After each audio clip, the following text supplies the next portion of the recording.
So, had you ever done anything like this before? Composing with video? I have never created anything with video before. I mean, I have a camera and it will record video, but I've never edited or manipulated video at all. No, nothing even close. I had not, no, and it's kind of blown me away. I primarily write fiction. I'm in the baby stages of writing an article. I've written some nonfiction and poetry, but everything I've written has been pure alphabetic text. No, this is absolutely new to me. I mean, it's why I came to learn how to write and compose in ways that I'd like to take back to my own classroom. I have never done any of this before. This has been immersion. I feel like I was dropped into a foreign country where nobody speaks my language, but they're asking me to do really complicated things. No, not exactly. I had played around with it. I once created a CD-ROM of music clips for a trivia music round, and I got a little obsessed with it. So I was familiar with that perfectionist impulse kind of taking over, but no, not exactly like this, no. I hadn't. It's something I've been interested in for a long time, and I had some of these programs that we're using at this institute this week already on my computer, but I hadn't played around with them yet. I hadn't really figured out how they worked. I'd done a little bit of work in Audacity before, for instance, an audio editing software tool, but I hadn't really figured out everything you could do with it. I still haven't figured that out, but I feel like I understand how it works a lot more now. And yeah, I haven't ever played around with video before, really. Once or twice I've kind of thrown video into a PowerPoint, or kind of, I made up a backup once of a PowerPoint that had video, just by stringing all the videos together into one long file. But there wasn't any, apart from arranging them in order, there wasn't really any kind of active composing happening there. They were just kind of being thrown all together just so I had something to back up in case my PowerPoint didn't quite work out for a presentation I was doing. No, not really. Not beyond like making music videos with my friend in high school. But she did all the sort of production, and so no, I don't have a lot of experience with really incorporating like the audio or the video. I think that I've done a few personal small scale projects, and they were very small scale. Like I built I don't know if built's the right word, but basically a birthday card for my friend using Movie Maker, and it was just images, and then on it I laid an audio track. And this was a couple of years ago, and I had no idea what I was doing, and never did it again for whatever reason, but that's my only real experience. Absolutely nothing. Absolutely nothing. I appreciate it. I've worked with teachers, encouraged students to do it. I'm a good critic of it, but I never did any original work myself. Yes, I have asked people to do it as the person responsible for the curriculum for making some determination about what students will do in writing classes.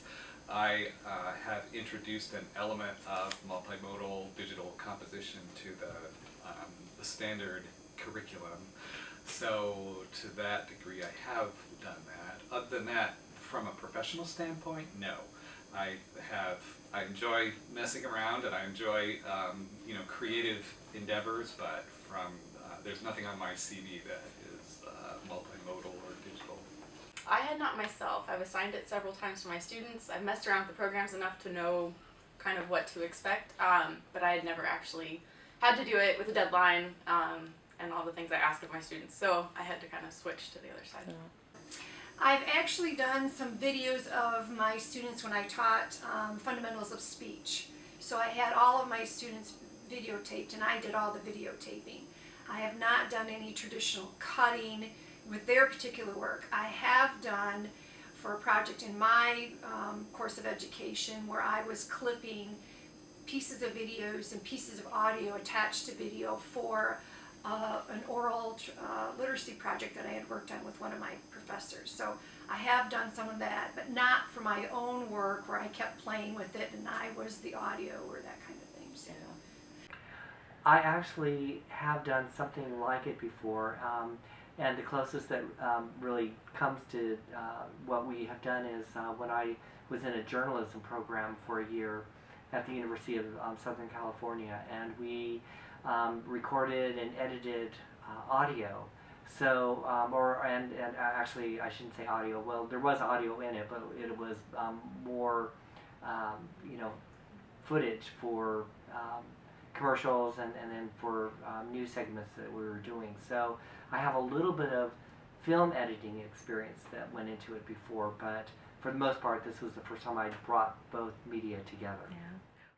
I have worked on stop motion animation projects, but largely I was working with a filmmaker who was doing a lot of the editing part himself. So I've thought a lot about video, but I haven't had the chance to really get in and get my hands dirty and work specifically with the programs. This is not the first time that I've done work like we've done at DMAC, but it is the first time I've done some work with iMovie. So it was a learning experience, but also something that I was familiar with. Yes, I had. In about 10 years ago, I took a course from Cindy Self at the at U of L. She was the Watson professor, and so I took a course, one of the first that she had ever taught in it, and so it was in '04. It's been quite a while though since I've done the production side of it. I've continued to teach the essays and these types of projects over the years, but I had not composed one of these essays since that time. A little bit. Some of the projects I've done before. Well, first off, I took Dr. DeWitt's digital media course this last semester, so we've done a lot with iMovie for that, for some book trailer projects and such. And then I've done previous projects in other classes just with slides of videos and things like that. So nothing too crazy, nothing so precise as this per se. And it was definitely good to have a lot of the other tools like Audacity to be working with. And I wish I would have had Photoshop by that point, but I mean, I could see it was kind of a good way of bringing together a lot of the technologies that we had been learning throughout the workshop so far.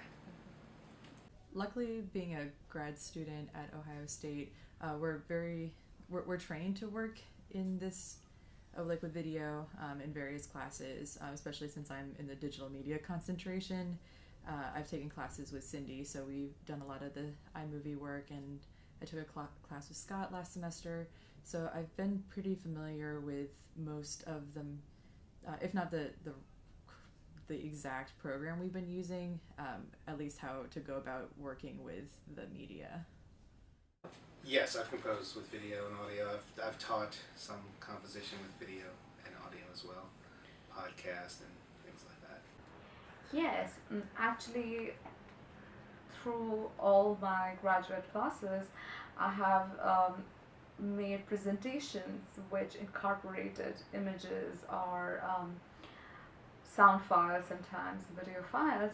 However, when it came to the reiteration of the same in like portfolio papers or things like that, I would generally kind of trim down the images and everything and present it. I mean, still I could perhaps present images, but when it came to videos or sound files, I would really have to think of ways by which I could kind of steer clear of those so that I could actually turn in a very traditional scholarly essay. Move back to alphabetic.